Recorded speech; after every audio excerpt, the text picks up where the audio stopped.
Hello, everyone. Good evening and welcome to this year's City Council Candidate Environment and Sustainability Forum.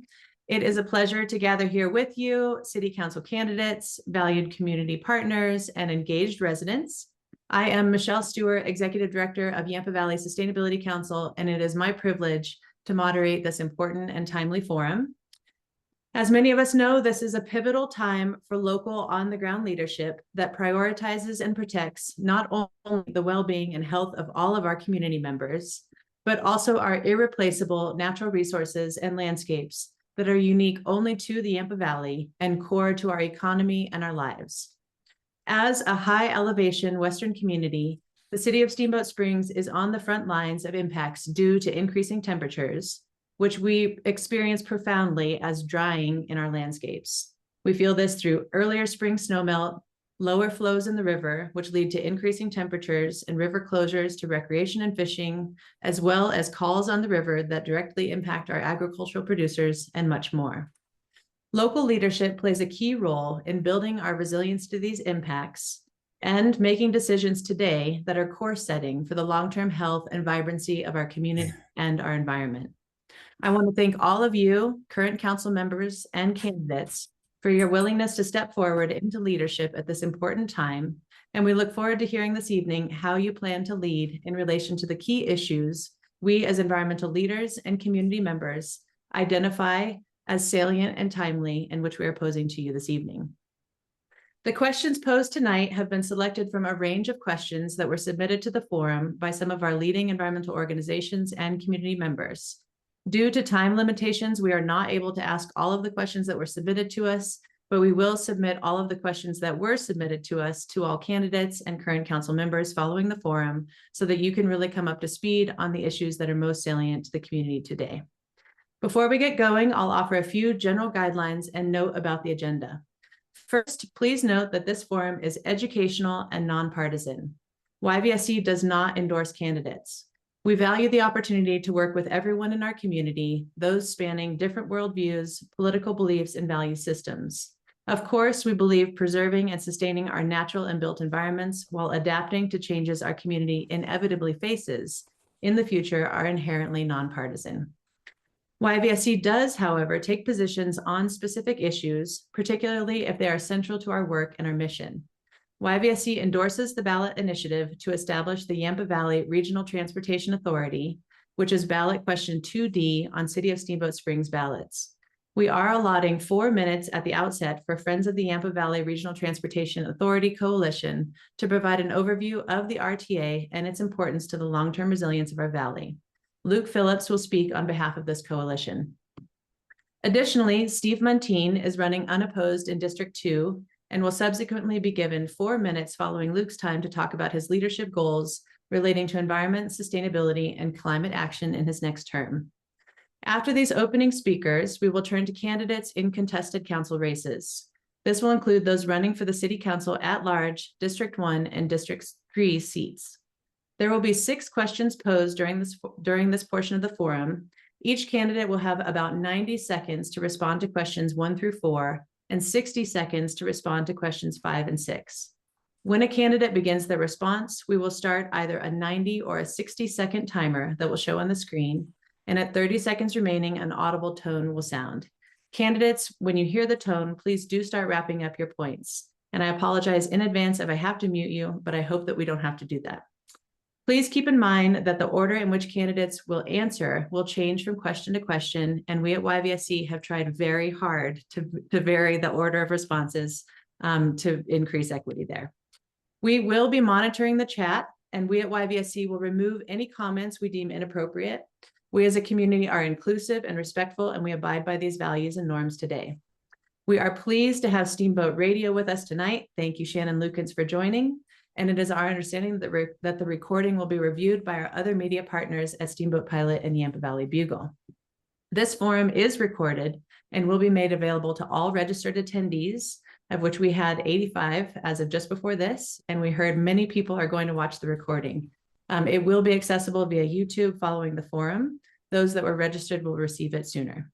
As usual, please do remember to keep your microphones on mute when you're not speaking, and without further ado, I look forward to getting us going. So at this point, I welcome Luke Phillips, Friends of YVRTA Coalition. Hello, I'm Luke Phillips, a citizen here in Steamboat Springs, and I represent Friends of the Yampa Valley Regional Transportation Authority. First, I want to thank YVSC for your support of the Regional Transportation Authority ballot question and public transit generally. I also want to share a heartfelt thank you to local artist Jill Bergman, who works with YVSC and has helped us with an incredible piece of art and poster for the campaign. You can see it behind me here.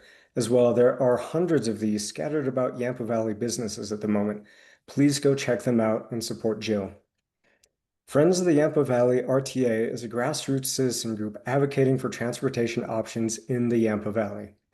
One statistic I became aware of recently, there are over 900 drivers from South Route and 2,500 drivers from West Route and Craig making the trip to Steamboat daily. They add to our road congestion and they have no other option. I wrote a statement of support to go into the Blue Book, but I've also learned that only tax issues get the Blue Book treatment. So here's the statement for you all now.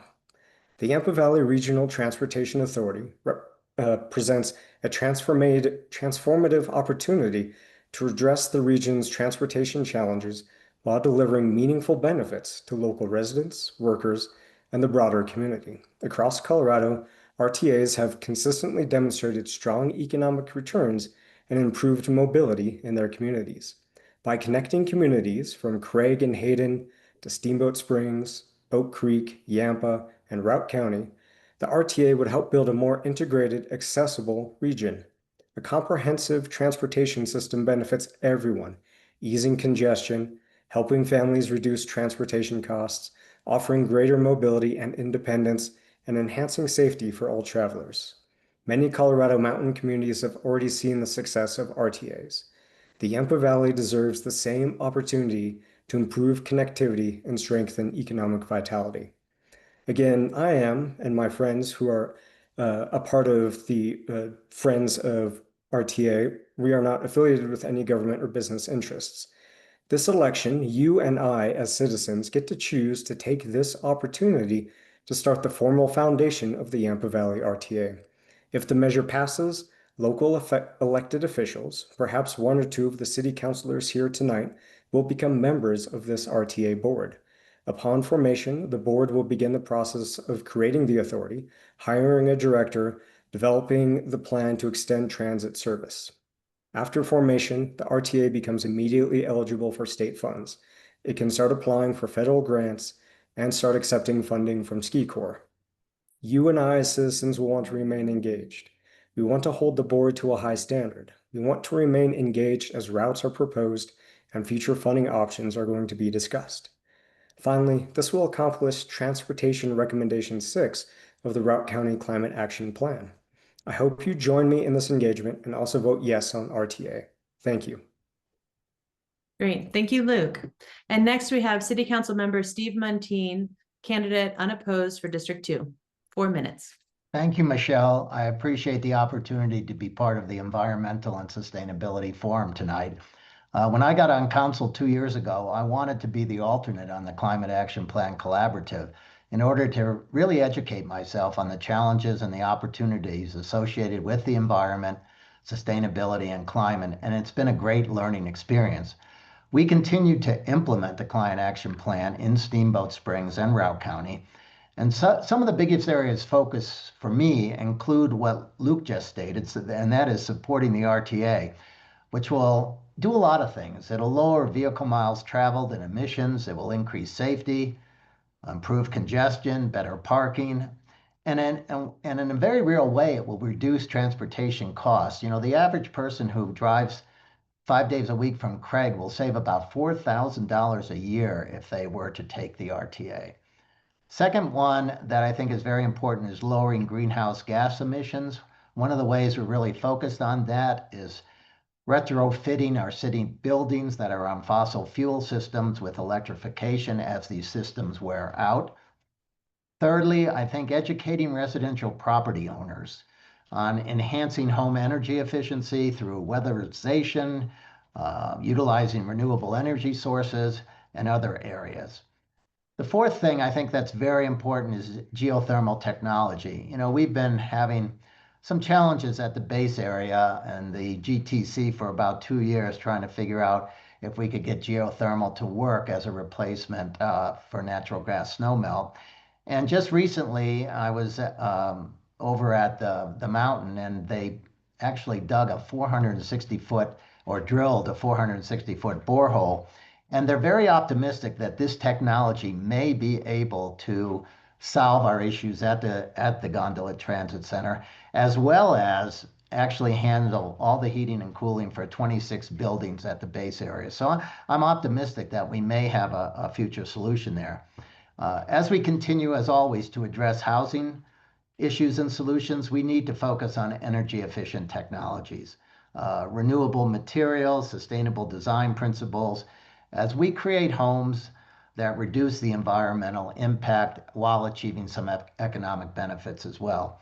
Another major area, and Josh knows this, is wildfire mitigation. Our HOA is very active in fire mitigation. We've received grants, a FireWise designation. We have a chipping program annually, and we actually have people going out and analyzing each resident's property for mitigation strategies and things that they can do to reduce wildfire risks.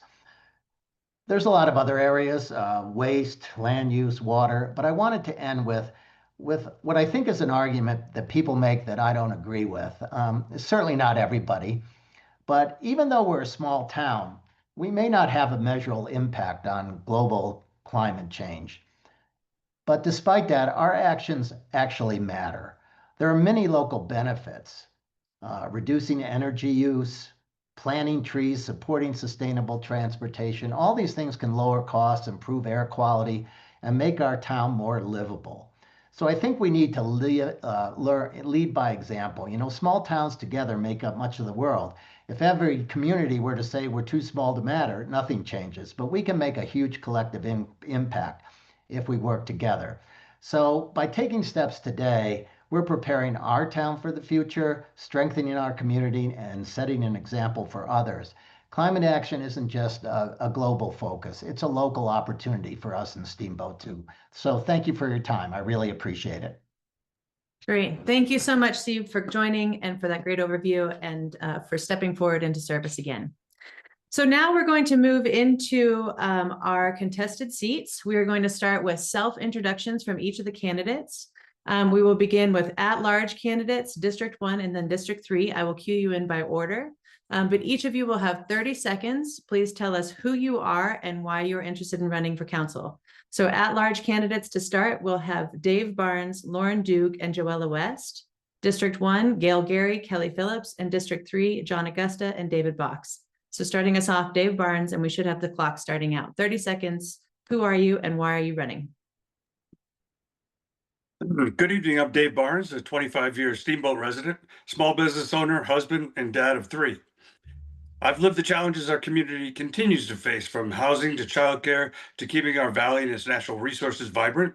I believe in smart local climate action, opportunities and solutions that make sense for today and prepare us for tomorrow. That means cleaner energy, balanced growth, and protecting the Yampa River, open spaces in our forests that define who we are. I'm running because I love this community, its people, its resources, and I believe with transparency, balance, and practical leadership, we can build a stronger, more sustainable Steamboat together. Great. Thank you. Loryn. You're on mute, Loryn.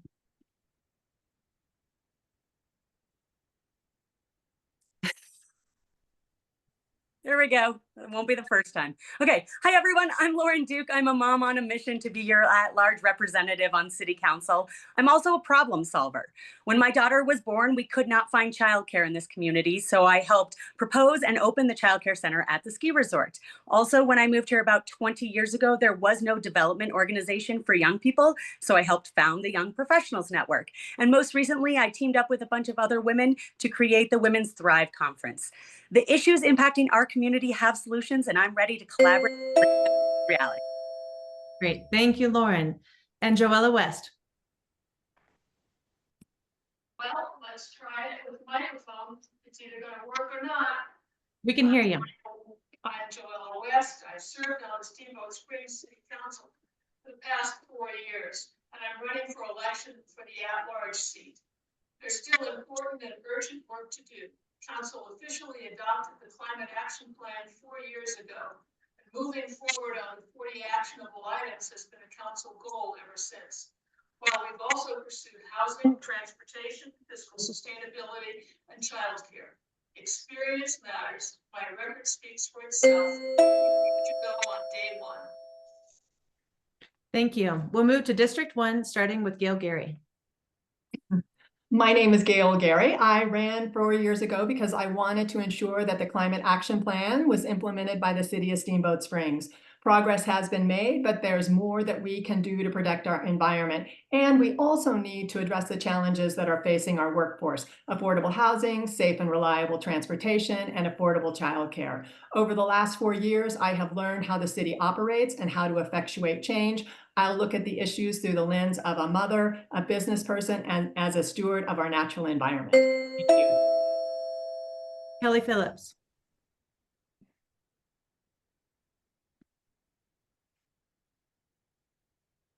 All right, you hear me? Gotcha. Kelly Phillips here, 30-year resident, Steamboat Springs, small business owner. I've got two kids that are making their way through the Steamboat school system. I'm running for Steamboat City Council because I care about this community, and I think someone needs to run that doesn't have agendas and has Steamboat's heart in their heart. Thank you. And District 3 candidates, John Agosta. Oh, sorry. Yeah, I'm John Agosta. And you may recognize my name because I ran against Steve Muntean 2 years ago, the at-large position. Today, my wife and I are raising our son here. He's thriving in the high school and skiing with the Winter Sports Club. And I'm running, we can't stop change in Steamboat, but as City Council, we are responsibility for shaping the future. And I'm hoping to, shape the future as we move forward here. Thank you. And David Box. Hi, my name is David Box. Steamboat's at a pivotal point in its history. We have big items to address, and I'm up to the challenge. I built my career in business leadership and civic service on collaborative problem solving with a mindset of FIO, or figure it out. I have a listening ear and a heart to make decisions to guide the city forward. I support our climate action plan, and as your council member, I will do my part to ensure we keep Steamboat Steamboat. YVSC is a key partner, and I'm committed to continuing to learn from them and our other community partners as I lead and make common sense leadership decisions for Steamboat now and into the future. Great. Thank you all. And everyone now should have the wrinkles out with sound and whatnot. This is going to be the first question, and this is the only time that we will have the same order. So we will begin again with at-large candidates in the same order, District 1 and District 3. The first question I will ask. The Routt County Climate Action Plan was adopted by Routt County, City of Steamboat Springs, and towns of Hayden, Oak Creek, and Yampa in 2021, and led to the formation of the Routt County Climate Action Plan Collaborative, an intergovernmental agreement to pursue strategies to reduce emissions across waste, energy, transportation, land use, and economy sectors. In the context of the Climate Action Plan and the Climate Action Plan Collaborative, how do you plan to lead or support initiatives to reduce greenhouse gas emissions in the city, and why? And please be specific. Again, we will start with our at-large candidates, starting with Dave Barnes. You're on mute.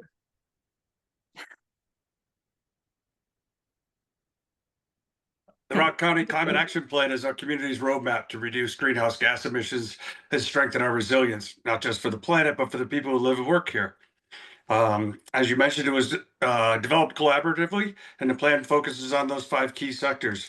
I think the RTA formation is one of the best ways that we have right now to start in reducing greenhouse emissions, especially from automobile use and the commutes that are happening in Steamboat.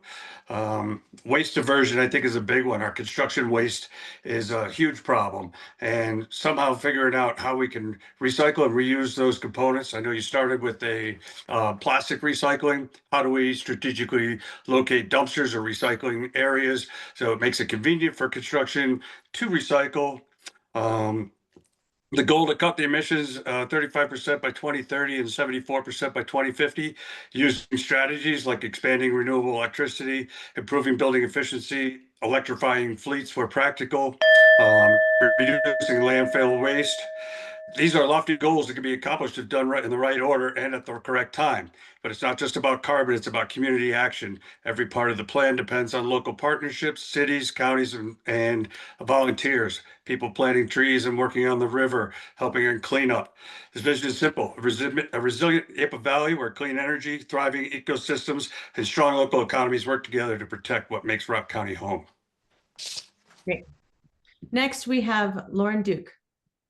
Thank you. So I am a full supporter of the Regional Climate Action Plan, and I love that it is a regional climate action plan, bringing collaboration with our surrounding communities. I also applaud the collaborative and the plan for creating a reasonable and achievable guide for our community to move forward.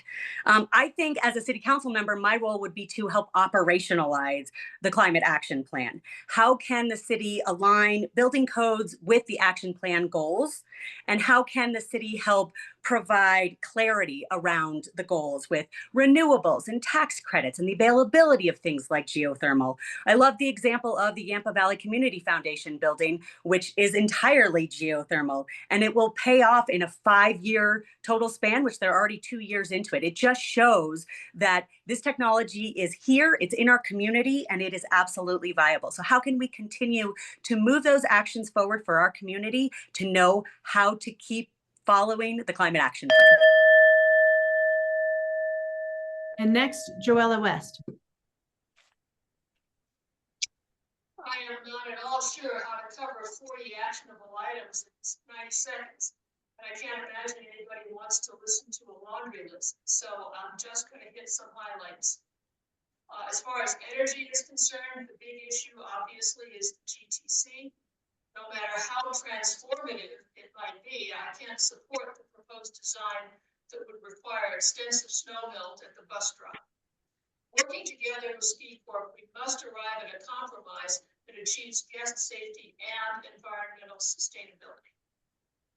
Transportation: to reduce vehicle miles travel by bus needs to be a convenient alternative. I was the lead city negotiator for the 20-year agreement under which Ski Corp will contribute $2.75 million per year to Steamboat Springs Transit. Next month, as you've already heard, voters will have the opportunity to approve the RTA formation. I will actively advocate for return for its annual $1 million pledge. Land use: council will soon hear proposed revisions to our landscape code. If approved, that will significantly reduce water use. Waste: the city has zero waste requirements for special events. Council recently instituted pay as you throw. That's already moving forward, and work continues on instituting recycling requirements for multifamily units. Great, thank you. And next we'll move to District 1, starting with Gail Garey. As I mentioned in my opening comments, one of the main reasons I ran for city council 4 years ago was because the Rock County Climate Action Plan had just been adopted, and I didn't want it to be another plan that just sat on the shelf. With the extreme weather events, the impact of hotter and drier conditions, the warming temperatures of the Yampa River, and the threat of wildfires, we know that we need to take action now to secure a thriving and resilient economy and to protect the open spaces and the natural assets that we all love. Thanks to the work that was done by the 70+ community members who volunteered to serve on the CAP working groups, meaningful progress has been made. As chair of the Climate Action Plan Collaborative Board, I'm proud to report that we received a $264,000 grant from the Colorado Energy Office that was awarded to fund a county-wide electrification and decarbonization plan that also includes workforce development and job training. We also secured a $50,000 donation to support 4 local projects that range from the installation of a solar array to also jumpstarting the Re-Energize Route program, which will provide weatherization assistance to local homeowners, resulting in lower utility dues. bills. But there's also a lot more that we can do. And the city, as a city, we need to continue to operationalize a climate action plan so that it's standard practice. We also need to move forward on the newly adopted facilities master plan that includes a framework for the electrification and decarbonization of the city buildings. Thank you. Great. And next, Kelly Phillips. Yeah, I fully support the Routt County Climate Action Plan. I worked offshore for 25 years in the oceans, the wetlands. I've seen the changes go on there, and I see them happening here in the 30 years that I've been here. I love the things that we're doing, the waste diversion. The RTA, I think, is going to be something that's going to be life-changing for a lot of people in Routt County. Building codes, I think we need to work on those. And the old saying, act locally, think globally. And I think what we have going here that's so great in Routt County are the nonprofits that are involved in this whole thing, from Routt County Riders, Friends of the Yampa, Protecting the River, let's see, the Routt County Wildfire Mitigation Council, the Routt County Climate Collaborative Fund. We have all these things in place to really do some great things in the coming years, and I definitely want to be a part of that. And next we'll move to District 3 candidates, starting with John Agosta.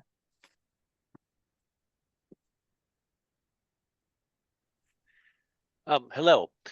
We need a regional solution to an issue that affects the air we breathe, the water we drink, the snow we love, and the livelihood of the Yampa. And the Climate Action Plan is that regional approach. We've seen some recent successes. Many thanks to the Sustainability Council for leading the CAPS program management. This is helping operationalize the CAP. This effort is being supported by $85,000 funding from the city and from the county. This effort has already landed, as Gail was saying, over $300,000 worth of solar grants. The city can further take action by continuing to look at items to implement to reduce greenhouse gas emissions, like building codes and changing the city fleet to electric where appropriate.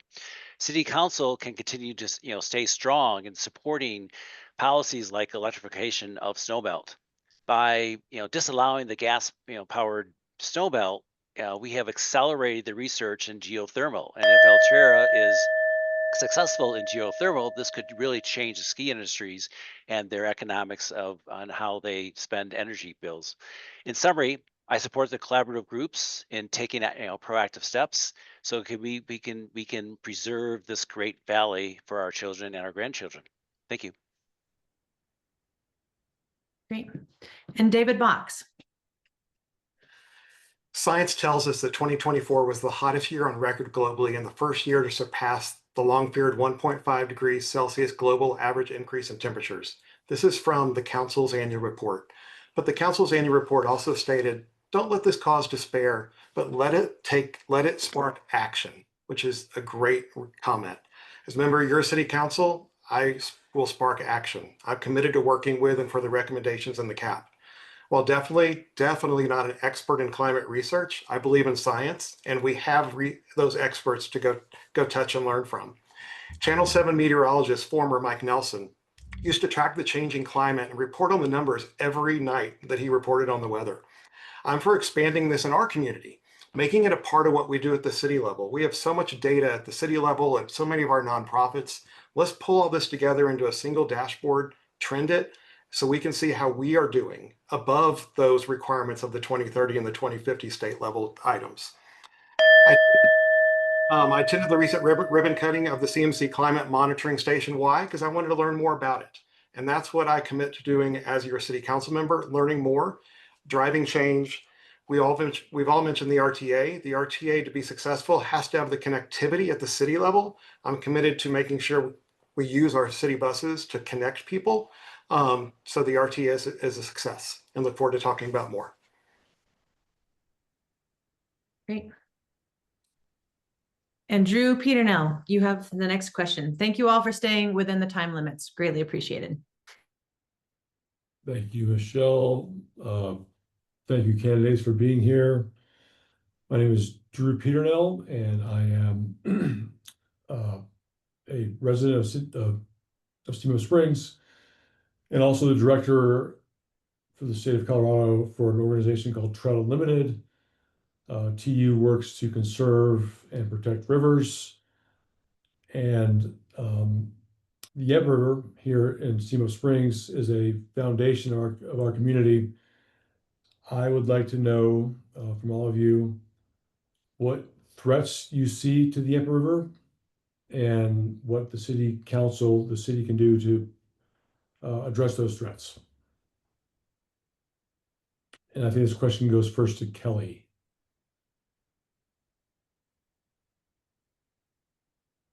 Unmuted.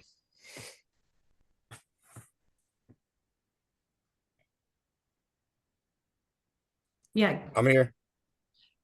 So Kelly, so we'll start first with, so Drew, your order will be District 1 candidates, then District 3 and at large. So beginning first with District 1, and Kelly Phillips, you lead it off. I'm sorry, I didn't get the question there. So the question is, what threats do you perceive to the health of the Yampa River? And what can the city do to address those threats?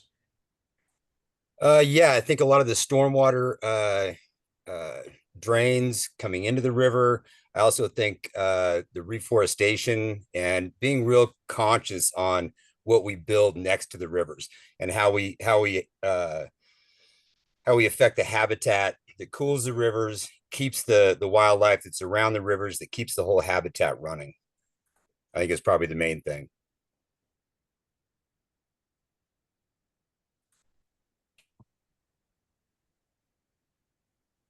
Great, thank you, Kelly. Now the question goes to you, Gail. All right, thank you. You know, a healthy Yampa River is one of the jewels of our region, the lifeblood of Northwest Colorado. It sustains our agriculture, fuels our recreation and tourism economy, and it defines our quality of life. So for everyone who lives and visits here.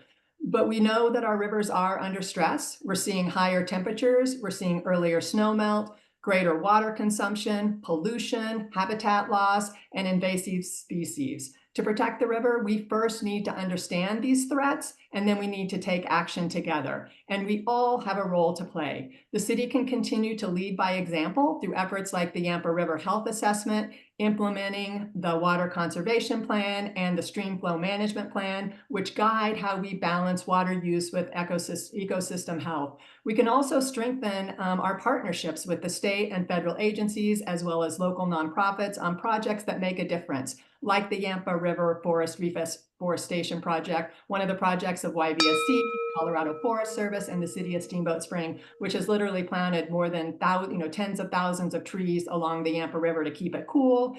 And also the Yampa River Scorecard, which is spearheaded by the Friends of the Yampa, which tracks the river's health. And each of us has a role to play, from reducing water use to joining local programs like YVSC's Rain Barrel Initiative or the Garden in a Box, which promotes water-wise landscaping. You know, again, protecting the river isn't just about conservation, it's about safeguarding our lifeblood of our valley. Thank you. Thank you, Gail. The question now goes to David.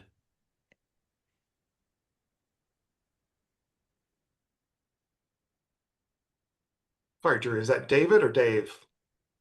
David. Great.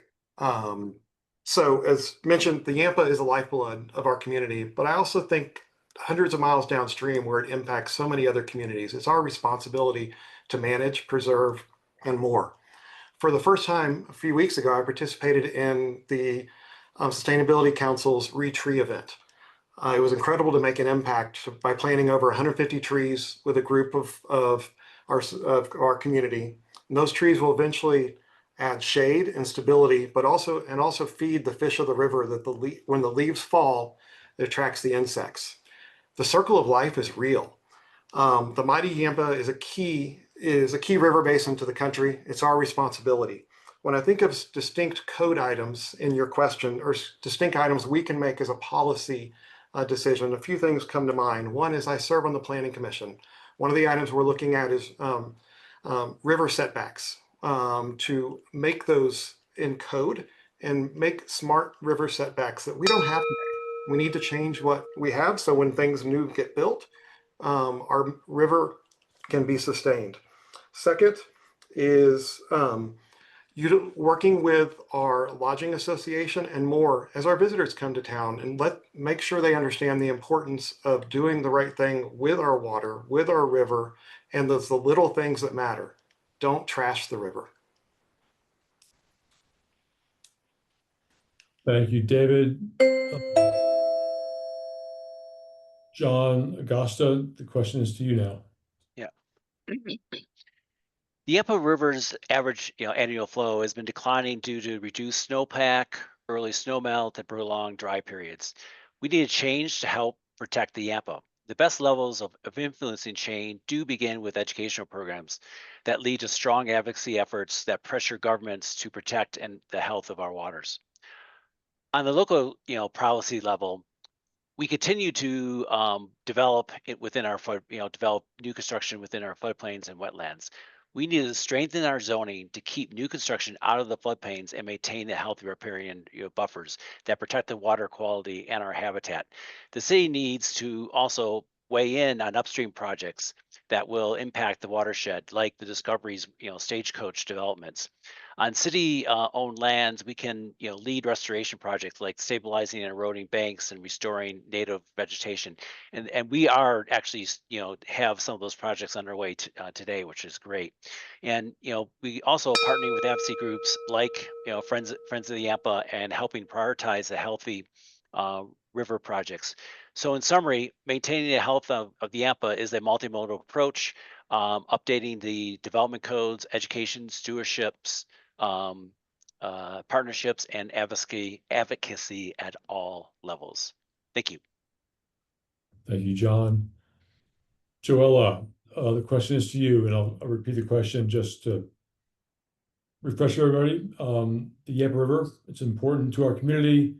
What threats do you see to the Yampa River, and what can the city do to address those threats? Thank you. As people have already said, basically the Yampa River is the soul of our community. If you're tubing down the river on a hot summer afternoon or counting birds along the snowy shore during the Christmas bird count, it's where our life begins. The Climate Action Plan includes a recommendation to adopt appropriate setbacks and regulate adjacent land uses to protect the shoreline and the wetlands. Over the past year, the city has worked with the Sustainable Development Code Challenge to draft new and updated regulations for stream and wetlands protection. Council has approved moving forward to develop proposed setback zones, engage the public, and draft code language for the community development codes. In the meantime, simple things like planting more trees is a fabulous thing to do, but the biggest threat to the Yampa River is the watershed, is the danger of forest fires. The city and the county have to work together with the Forest Service to protect it, to make sure that enforcement in the area of the Mad Rabbit trails make sure that we don't have errant campfires up there. Thank you.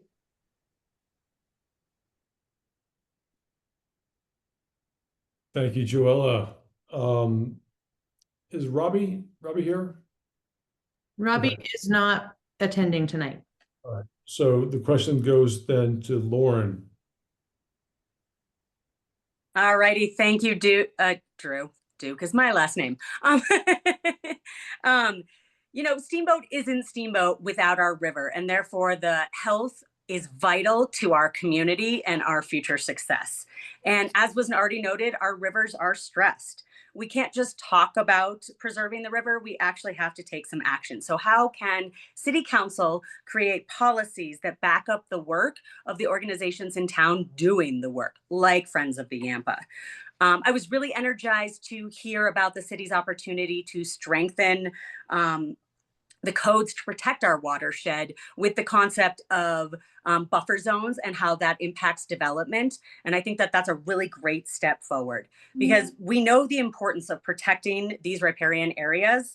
And the health of our river has ecological and economical benefits to our community. And that's why, as a city council member, I will continue to support the efforts that are already going on in our community to keep our river healthy. Thank you, Loryn. And lastly, we go to Dave Barnes.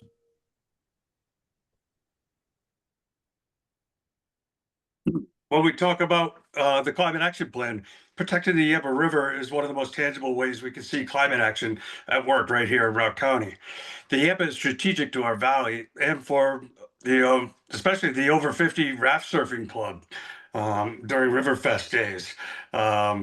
The good news is we know it works, and many of the organizations are already doing these things: planting of shade trees, restoring riparian buffers to keep the river cool and stable, continue improving stormwater systems and encouraging landowners to use native vegetation, rain gardens, permeable surfaces along with hardscapes.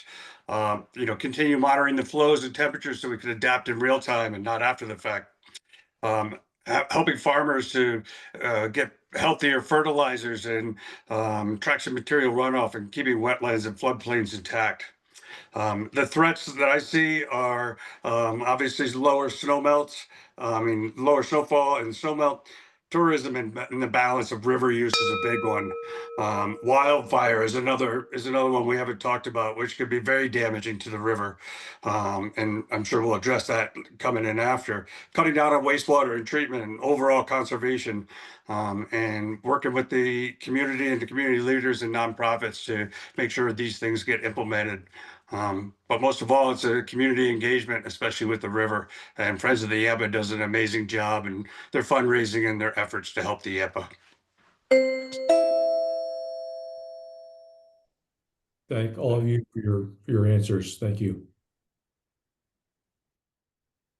Hi, everybody. My name's Josh Hankus, and I'm the Executive Director for the Rock County Wildfire Mitigation Council. Our mission is to create resilient fire-adapted communities here in Rock County so that the potential impacts of wildfire are minimized. We're going to begin, after I ask my question, with the District 3 candidates, John and then David. Then we'll move to District 1, Gail and Kelly.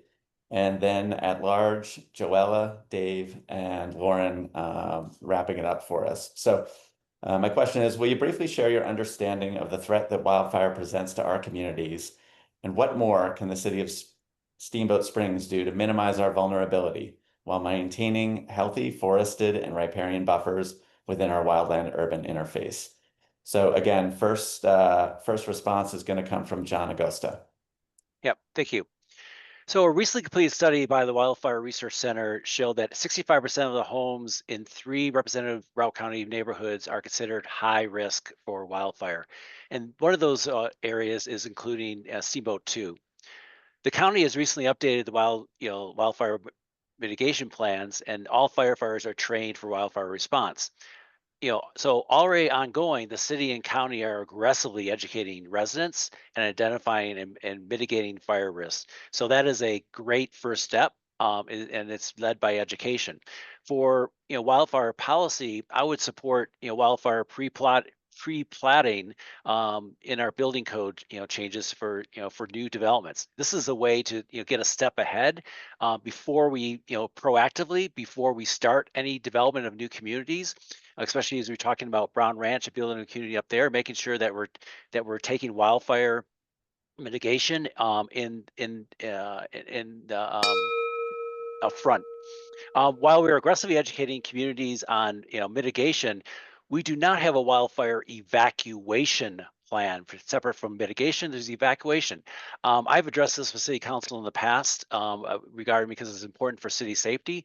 I would advocate for development of a wildfire evacuation plan that can lead to identifying infrastructure priorities for a safe evacuation in the unfortunate event of a wildfire in Steamboat. Thank you. Thank you, John. David Box, you're next. Yeah, thanks, Josh. As pardon me, if we learned anything from this year's wildfire season, its risk could easily become a reality. Josh, when you and I met, I asked you a lot of questions, and one of the things you really instilled in me was it's not a matter of if, it's when. So as as you heard just a minute ago, I support as well a community-wide wildfire mitigation plan, but more importantly, the evacuation plan. That evacuation plan must include routes. And what role do we play as a city? We play a role to ensure that every citizen and visitor who's staying in a property understands what that evacuation route is. So when when happens, we can safely evacuate the individuals who are in the city, in this community that we love so much. As you may know, I run a HOA management company. I'm already talking, after talking with Josh, already talking to the boards of these communities to pull the council in to see what can we do to make changes at the HOA level, which impacts a piece of the community and adds a piece as it then hits the entire community. From a policy perspective and an advocacy perspective, it's walk the walk and talk the talk. Be the example and support our wildfire mitigation. Thank you, David. Moving on to District 1, we'll start with Gail. As we all experience the smoke in our valley, we know that we need to be proactive and we need to have a plan to reduce the risk of wildfire. 5 years ago, I experienced kind of firsthand the devastating impact of the East Troublesome Fire. We had a family cabin that, along with 189 other structures, including the historic buildings, burned in and around Rocky Mountain National Park. You know, the fire was so hot in some of the areas that it even kind of burned the seeds. So the revegetation process has been slowed by that. Like the route count, as you said, Josh, you know, in terms of your mission, we need to create a resilient fire adapted community to minimize the potential impacts of wildfire. So what can we as a city do? We will need to adopt the newly the state's newly proposed wildfire resiliency code. We as a council will also need to consider the new landscape code that has a focus on wildfire and increasing our wildfire resiliency. And we absolutely need to support the Routt County Wildfire Council and the programs, you know, the free neighborhood chipping program, the program to teach homeowners how to reduce their risk around their homes and to learn about ignition zones. And we also need to support the neighborhood ambassador program that teaches HOAs how to mitigate risk. And again, fire, like climate action plan, there are no borders in terms of where a fire hits. So the most important thing that we need to do is we need to be proactive and we need to work together. Thank you, Gail. Up next, Kelly Phillips. Wow, 90 seconds. Okay. First off, Josh, I want to say that I really appreciate all the work you've done with the Mitigation Council. With my business, Precision Repair, I deal with it on a bunch of different sides. First, I supply a lot of the mitigation companies. I talk to homeowners about one, mitigation around their houses and fire suppression. But first is creating defensible spaces around the houses. And I think Josh does a great job with the crew that he's got there, reaching out. I have people come in and tell me, yeah, I had the guys come out there and do an evaluation on our property. I don't think we can do enough of that with the buildings that with the houses that we've got going up in our forest. Second is manage our forests and open spaces wisely. And I think we're doing a pretty good job with that from what I've seen with the removal of dead standing and the fuel that's on the ground in the forest. Third is preparing our neighborhoods. I talked to the fire department, the mitigation council, and you know, it's wooden fences attached to houses. You know, it seems like a silly thing, but you know, and fourth is cut ignition risks from power lines. And that's something I do on a daily basis, to be honest with you. Any chainsaw that comes out of my shop has got a spark arrestor on it. And I talk to people about the risks and what they need to have to be prepared in the woods. Great, thanks, Kelly. Moving on now to our at-large candidates. We'll start with Joella West. Thanks, Josh. We talk in generalizations about the effect of a warming planet on wildfires, But over the past few years, we've seen the reality. Paradise, California, 7 years ago. Pacific Palisades in Altadena and the Los Angeles area this year. Read fire weather, and you will get a firsthand account not only of the fire itself, which is terrifying, but of the human behavior and environmental decisions that made it possible, which is even more terrifying. It's maybe the best lesson in why actions to reduce greenhouse gas emissions that may feel inconvenient and have no immediately visible effect are incredibly important. Moving to the question of wildfire here in Steamboat, it's not if, but when. We must protect our watershed. We must have resiliency plans, emergency plans, and recovery plans in place before when happens. When the first blaze appears on the skyline, it's already too late to figure it out. We should all be supportive of our fire department as well as Routt County Office of Emergency Management. Go on the Routt County Wildfire Mitigation Council website to learn what can be done to increase resilience around your home and in your neighborhood. Thank you. Thank you, Joella. Up next, Dave Barnes.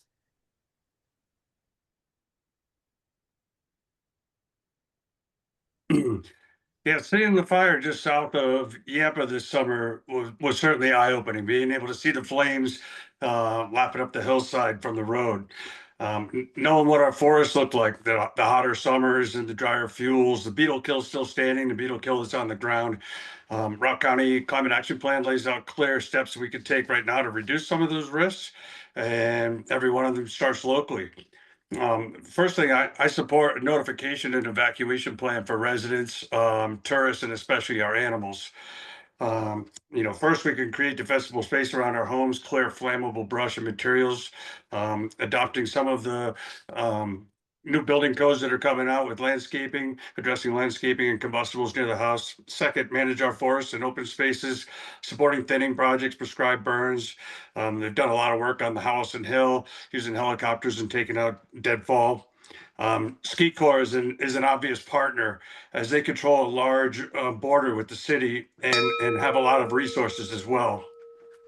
Third, prepare our neighborhoods through fire-wise programs, evacuation planning, fuel reduction. Community action plan calls for stronger coordination between city, county, and fire districts, so we're all not reacting and we're ready to go. Finally, we can build smarter using fire adapted construction, clustered development that limits wildland urban interface, and integrating wildfire planning into all new projects. Wildfire mitigation isn't just about protecting trees, it's about protecting the community. Thank you, Dave. And last but not least, Loryn Duke, please. Alrighty, so the mountains that we live in and the reason we live here and love, we know that they're at risk. And that's why it's so important that we have an organization like the Routt County Wildfire Mitigation Council to help guide us in the right direction. As Michelle said before, studies have shown that we are getting hotter and drier. So how do we prepare for that? And what role does the city play in doing that? And I think there's a really important role for the city to support the council's work to educate our homeowners, because this is an individualized effort that needs to happen in the home. How do we continue to encourage chipping and hardening of our homes, cutting away the low branches so that we can maintain our trees, but still protect our homes? And how do we safeguard our ignition zones? And the ambassador program that has already been mentioned is a really key step forward to making sure that homeowners understand the role that they play in helping our wildfire mitigation. Because like I said, we need individuals to take action in order to support our community. And as has been mentioned as well, we need to all understand and know our evacuation plans so that we're prepared when a crisis happens. We're not learning about what steps to take when the crisis is in action. That's great. Thank you very much to all of you for taking a step forward and putting yourselves out there to run for public office.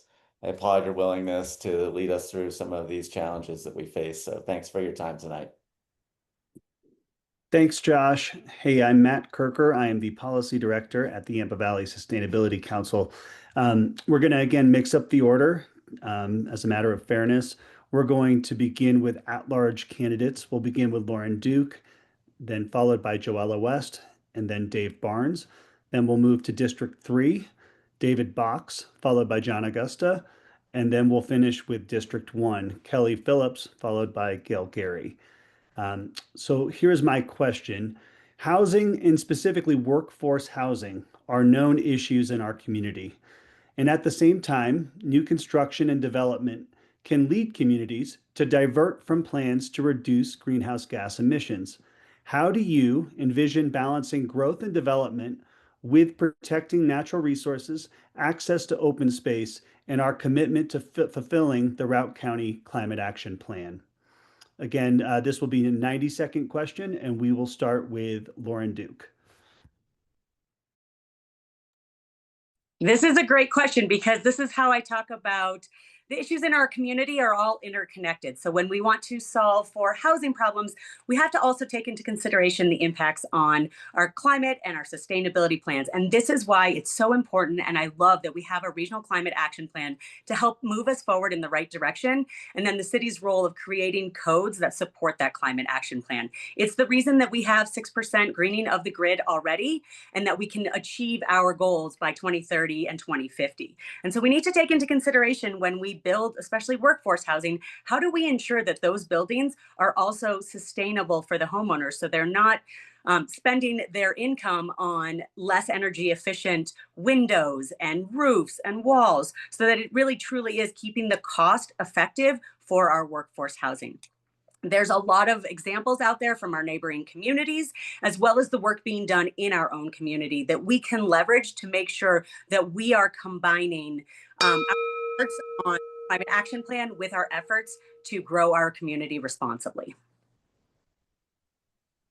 Thanks, Loryn. We'll now move to Joella West. There we go.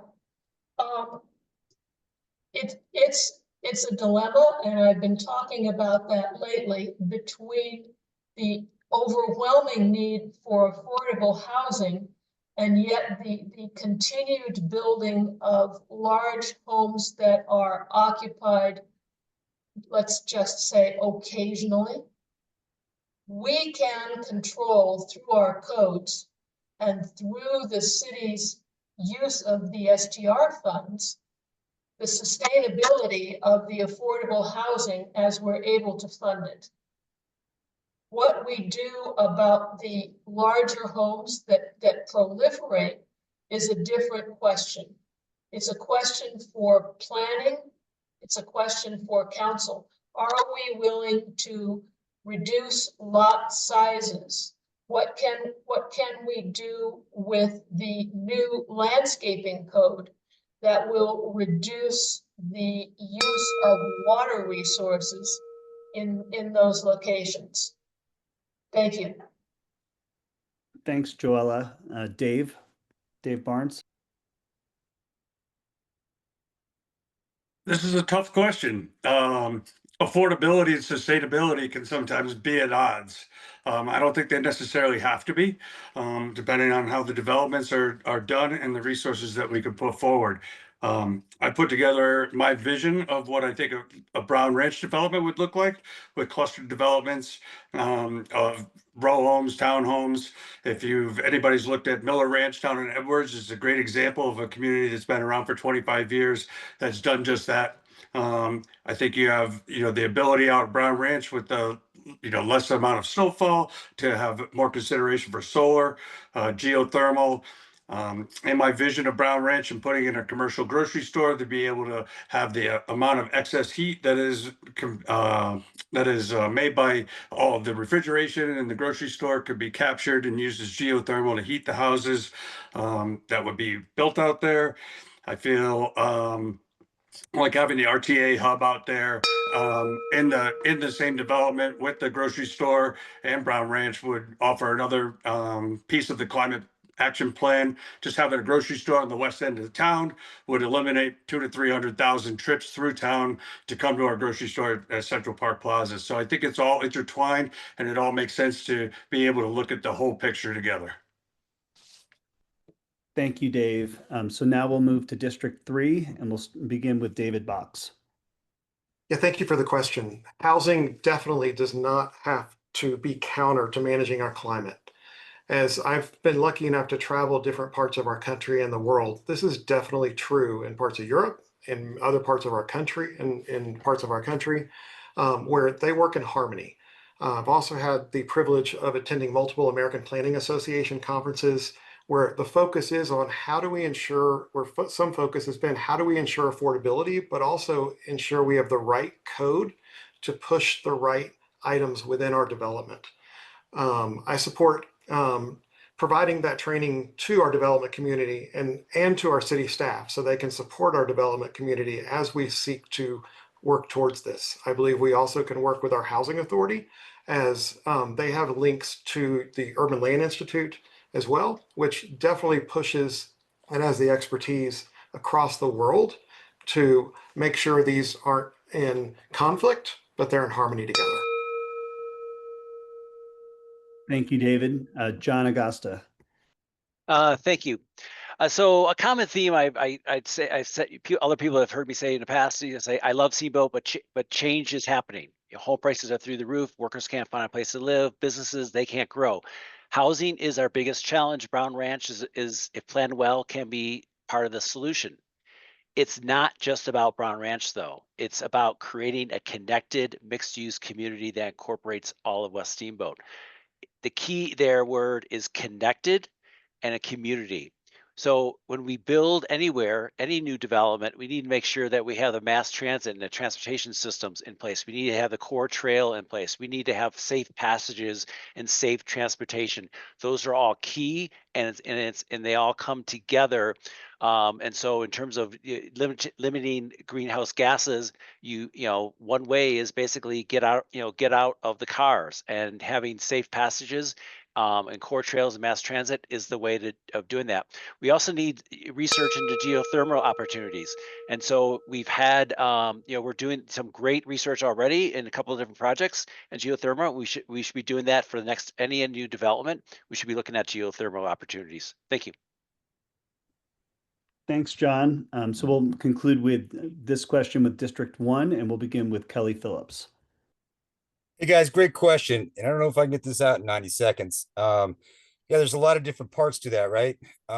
There's a lot of communities around Colorado that are doing some really great things with modular homes, prefabbed on slabs, and high density as well. And my point is with 13th Street, is we have the infrastructure in place. We don't have to build anything new there for infrastructure. We have places. So if we put a commercial industrial up on Brown Ranch, just like John just said, we connect it with the community. So you've got areas on 13th Street that's been commercial industrial for years. If we build a commercial industrial lot up on Brown Ranch and we incentivize those owners to move their commercial industrial up to Brown Ranch, we have an awesome opportunity on 13th Street with the bus barn right across the street, on the bike path right next to the river. And that way we can connect the community. We don't have to build more infrastructure and create more greenhouse gases. We already have it right there. And you want to talk about people not having to drive cars, they could actually walk to work if they worked in town. And the yellow line could be their personal taxi. So, we get focused on one thing, and I really do believe that 13th Street would be a long-term solution for us in Steamboat, and it wouldn't affect our character either. Thank you. Thank you, Kelly. So we'll finish with Gail Garey. Thank you for that question. We know that we have a housing crisis. We also know that a lot of the households in our community are cost burdened, and we have a climate action plan that provides a framework as well as multiple different actions for how we move forward. All of these issues are interconnected and need to be, addressed in harmony. Certainly, as we look at building codes, we need to make sure that we have building codes that ensure that the building envelope is as efficient as possible. We also need to make sure that when we, as we talk about kind of decarbonization and electrification, that we embrace those technologies and that we move forward with a smart infrastructure that utilizes electrification, that utilizes geothermal where it is necessary, because we know, particularly from geothermal, that will reduce the cost of the kind of energy costs for whatever unit or whatever household that ends up using geothermal. And I think has been discussed before, the Regional Transportation Authority and our local SST are critical to this as well. So as we continue to grow and as we continue to build, we need to ensure that we have a robust local and regional multimodal transportation system so that people can get where they need to go without getting in their car. And again, we also know that we need to extend the Core Trail West. So those are all ways that we can move forward. Thank you, Gail, and thank you, candidates. So let me now turn the floor over to Lorraine Martin and Routt County Riders for our next question. Thank you so much, Matt. Good evening, everyone. My name is Lorraine Martin. I'm the Executive Director of Routt County Riders. Just as a quick reminder, we're going to switch tack here to question. Candidates will be limited to 60-second answers apiece. So we're going to keep it a little tight there. I'm going to start with D1 candidates. Let's give Gail Garey's voice box a break and go with Kelly Phillips first, then Gail Garey. Then we'll move on to D3, Agosta, then Box, and we'll finish up with at large. We'll do Duke, West, and then Barnes. So here is my question. Alongside a clear demand for affordable housing is a need to improve regional and local public transportation. If the Regional Transportation Authority formation ballot question passes, how do you think the city should engage with neighboring towns and unincorporated county residents to advance better regional public transit and safe multimodal transportation? And is new funding that invests in our regional and local transportation networks and cyclists, safe access to roads and trails, something you would support? So let's go ahead and actually start with Kelly Phillips, please. Oh, I'm still not muted. Good. Yeah, I fully support the RTA. I've got employees that come from Hayden and from Craig, and the RTA, the bus system the way that it is now really doesn't fulfill workers that need to be in town at certain times. And sometimes the buses are full, sometimes there's nobody on them. But for all of our problems in Steamboat are not aren't Steamboat problems or Yampa Valley problems. We need to, our communities, our bedroom communities, Hayden, Milner, Craig, Oak Creek, we need to encompass them into this plan. And as for the RTA, I fully support the RTA. And I think once we get the ballot question, if it comes up and we're able to get that passed, I think communicating with our communities, our outlying communities, to make them understand how important this is and how much it's going to improve their towns. Because most of the wealth comes from Steamboat. Most of you will come to Steamboat to work. And if we can empower those communities, we make Yampa Valley stronger, and that makes Steamboat stronger.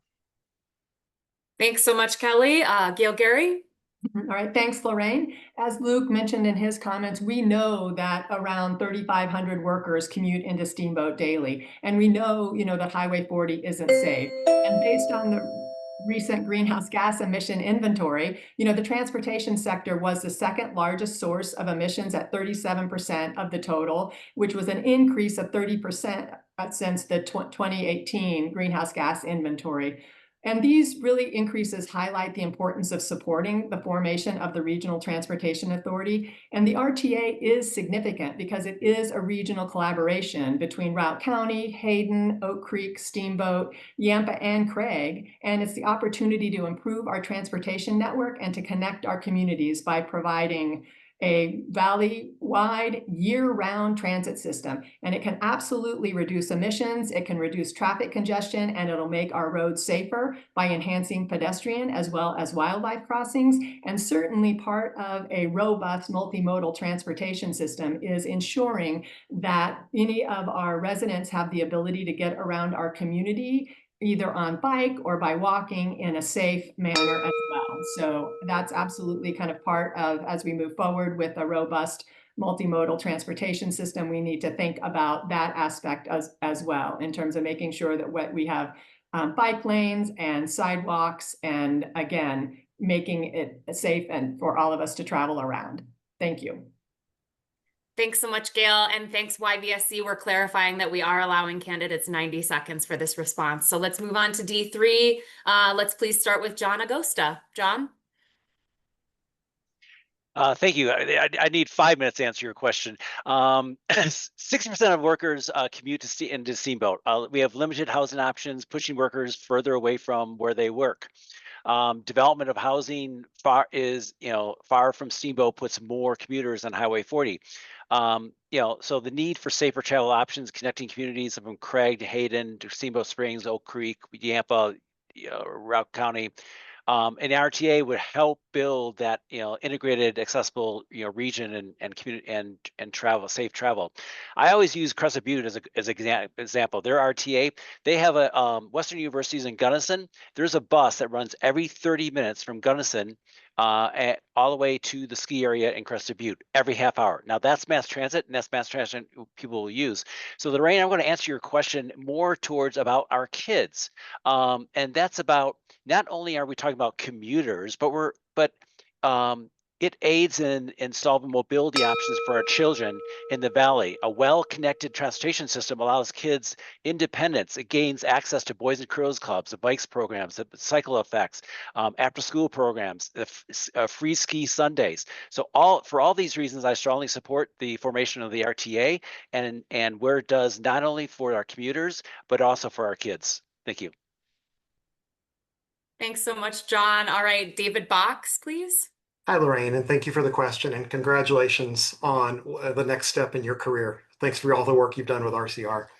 Number one, I absolutely support the formation of the RTA, but we can't do it with Steamboat big heads. We have to do it in collaboration with all of these communities that I hope also pass the RTA. And talking with residents and leaders across the Valley, Steamboat has been seen as doing things, just thinking about Steamboat. This is our opportunity to gain trust.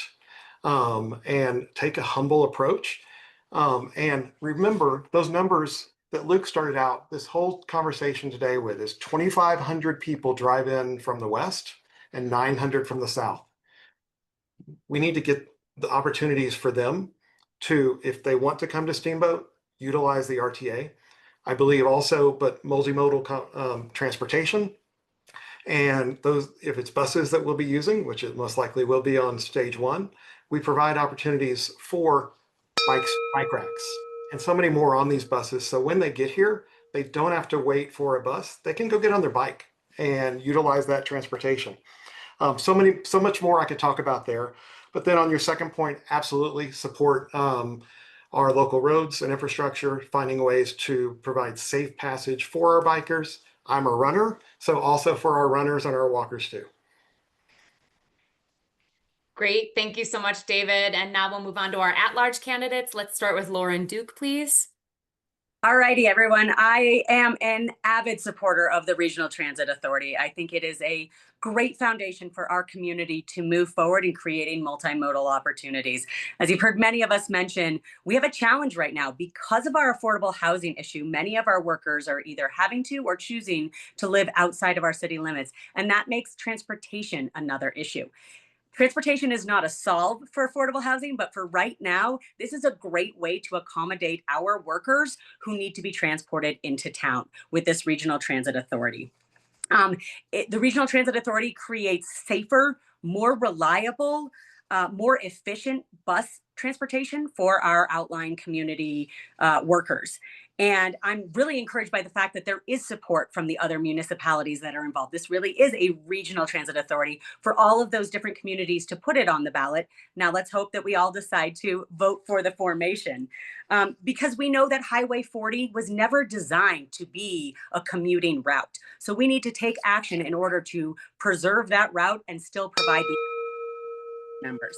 And along with that, as everyone has mentioned, is bike paths. How do we create opportunities for bikers and pedestrians to coexist in our neighborhoods, on our streets, in our areas, so that people can commute whatever is the most efficient way for them. Thanks a lot, Loryn. Okay, Joella West.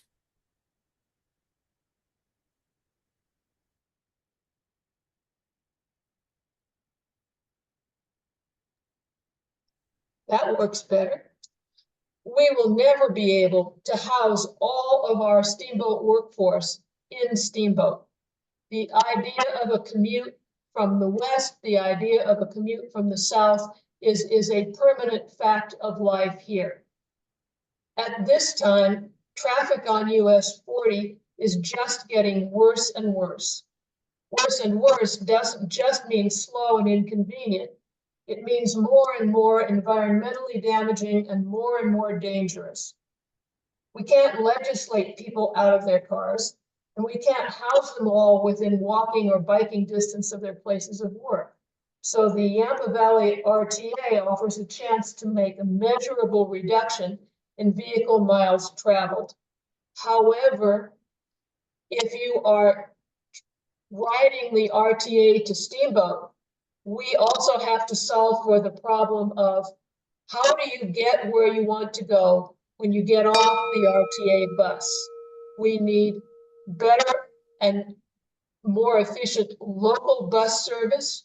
We need to continuously improve our bike paths and provide bike parking. We need to provide adequate pedestrian paths as well. I absolutely approve the RTA, and I approve working with all of the outlying communities to make this happen. Thanks so much, Joella. Okay, and let's close it up with Dave Barnes, please.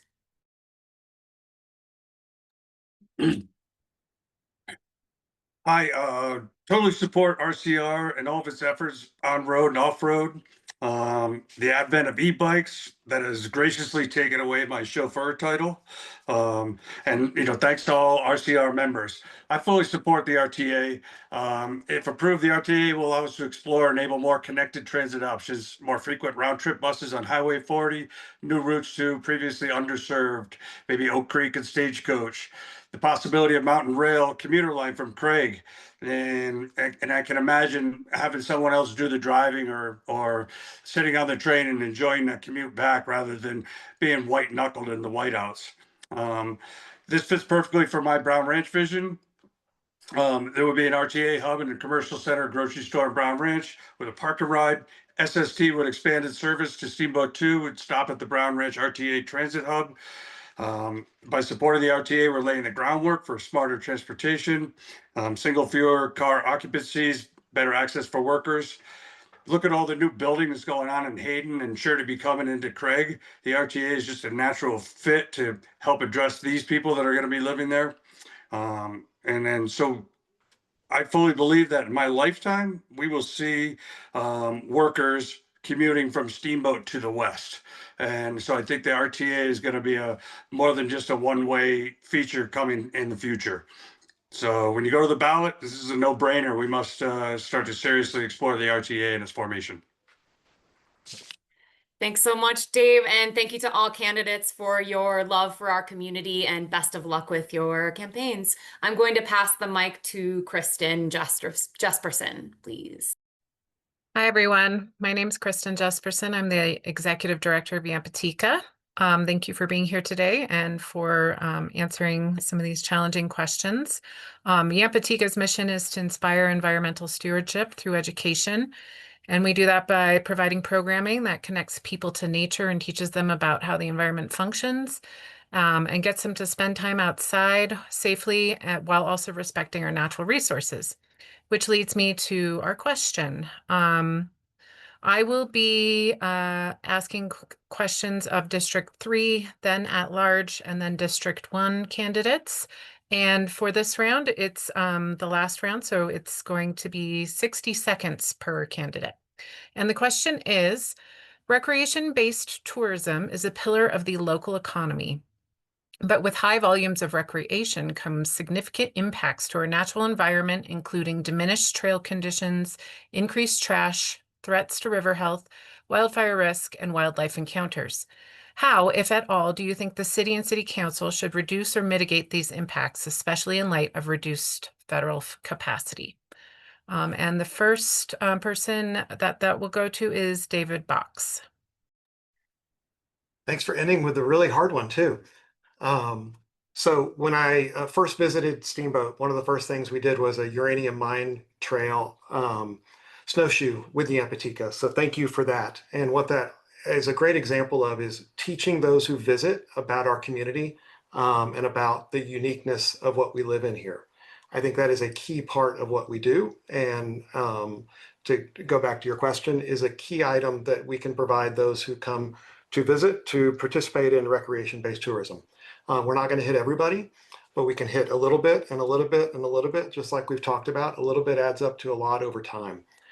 Tourism is a key ingredient to our local economy. Our current city, budget is not for 14,000 size person city. It has to be much larger, and we need the tourism income to support that.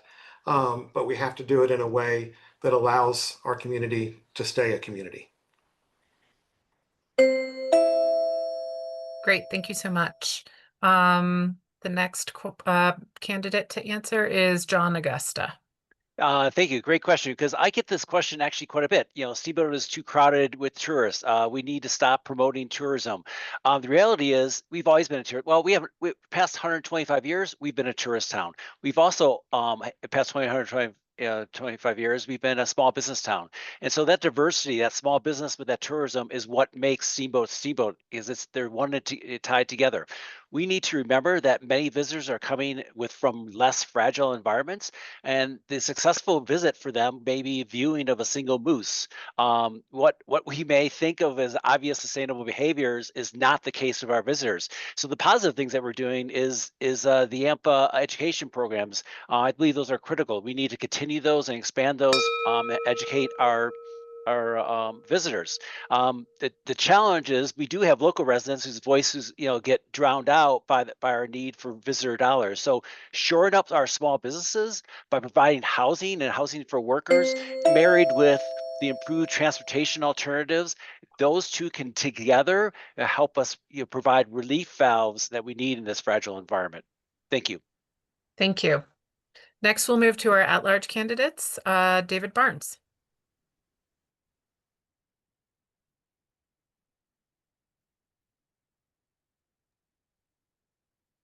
Tourism is the lifeblood of our local economy.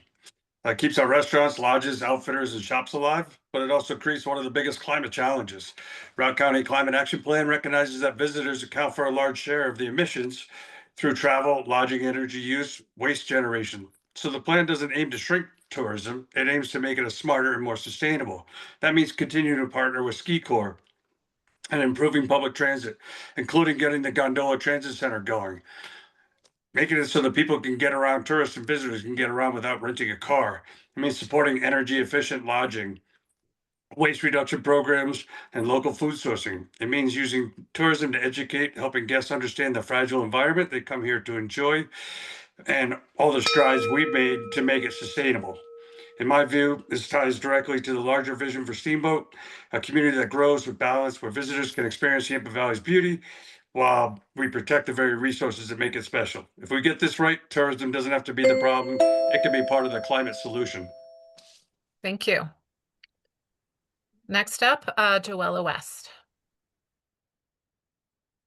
As long as we continue to finance our city from sales tax dollars, we'll be dependent on our visitors. Over the past 3 years, the city and the chamber have worked together to try to moderate both numbers and behaviors.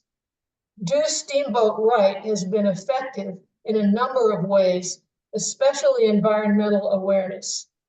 In the coming year, I will advocate for a community conversation about property tax, which has the possibility of reducing our dependence on visitors. At the same time, I will also advocate for the chamber destination stewardship to reach out to visitors with different interests, arts and culture tourists, historic preservation tourists, who pose less of a challenge to our environment.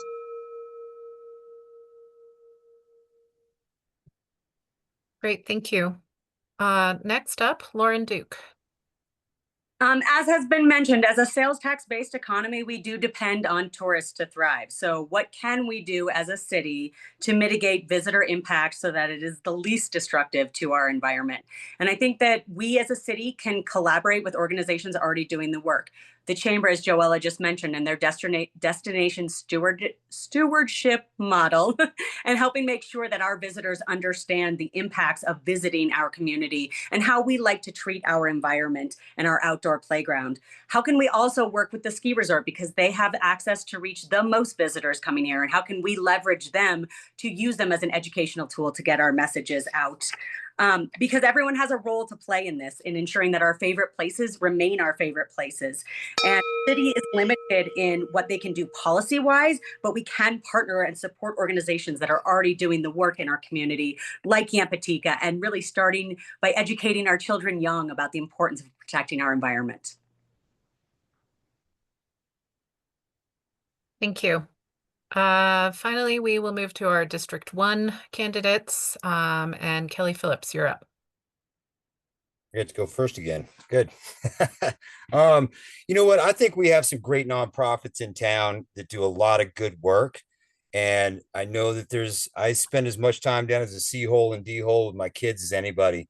And on the bike paths and on the bike trails. But we have Main Street Steamboat. I think they do a good job about getting the word out. We have Friends of the Yampa, the Yampa River Ambassador Program. Those folks do great work, and they're at all the put-ins for the tubing and things like that. You got RCR, who's up on Emerald and up on Buff Pass, and I mean, creating the downhill path on Spring Creek was one of the banes of my existence. Was when could I get on Spring Creek when I wasn't going to run into 20 people coming down the road? So I think we're doing a really good job, and I think the community does a really good job. Great, thank you. And finally, Gail Garey. All right, thank you. In Routt County, our quality of life, our economy, and our natural environment are all interconnected. The outdoor recreation opportunities, the natural beauty of our region, and the abundant wildlife make Steamboat Springs a popular destination, and it's the reason many of us live here. They're also an important revenue driver and a major source of employment for our local resources and for our local businesses. Our community is acutely aware of this, and as a result, a significant amount of effort has been dedicated to finding a balance. As was mentioned, from a council perspective, we can continue to support the Steamboat Springs Destination Stewardship Action Plan. It's a great tool to find the balance between our quality of life, the quality of our visitors' experience, and protecting our environment, our community, and our cultural heritage. We also need to just continue, as I say, to focus on the management practices that are outlined in that Destination Stewardship Action Plan to ensure that we don't love to death the natural assets that set this community apart from all of our peer communities. Thank you. Thank you. And with that, I'll pass it back to Michelle. Great. Thank you so much, Kristen. And thank you all City Council candidates and current council members for participating in this year's Environment and Sustainability Forum. You all did a great job attending to the clock, and because of that, we were able to give everyone good equal floor time. The goal of this educational and nonpartisan forum really is to connect candidates with the issues that are salient to voters. And so this is a resource that voters will look to in order to see how candidates are planning to lead with respect to these key issues. The distribution of questions really do capture many of the salient issues to environmental leaders and community members. Tonight was climate action plan, Yampa River health, wildfire risk, the tensions between development and emissions, the RTA, as well as managing the impacts of tourism.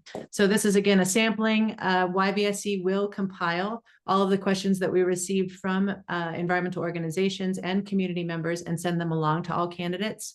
As we know, it's very hard to write good questions, and so it's really important for you to also read all of those in order to be informed and understand the ways in which the community seeks strong leadership with respect to building our resilience to the impacts of changing Yampa Valley and making decisions that are course setting in positive ways that really safeguard and protect the long-term health and vibrancy of the community, as well as the health of the environment and the resources that many of you have highlighted tonight as being core to our community culture, our economy, and the reasons why we live here. So on behalf of all members who are listening and all speakers who are here, I want to thank City Council candidates and members for your willingness to step into service. Thank you for participating in this. And please reach out with any questions and we will follow up. And I hope everyone has a wonderful night and thank you again.